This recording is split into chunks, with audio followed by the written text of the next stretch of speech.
بچه‌ها چطورین؟ هممون تجربیات زیادی داشتیم در مواجهه با غم‌های بزرگ زندگیمون، مثل سوگ، مثل جدایی. اینها اتفاقایی هستند که حال بد خیلی زیادی رو با خودشون میارن.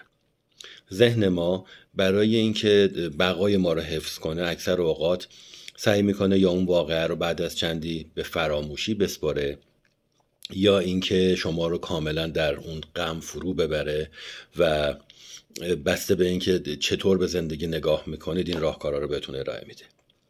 میخوام بهتون بگم که اون غم هیچ وقت فراموش نمیشه، اون ته میمونه و مثل خوره روح آدم رو میخوره. یه راه سومی هم وجود داره که باید آگاهانه انتخابش کنید. بیاید کنار اون غم بایستید، با اون غم ادامه بدید و اجازه بدید که زندگی کار خودشو بکنه. خیلی مواظب خودتون باشید.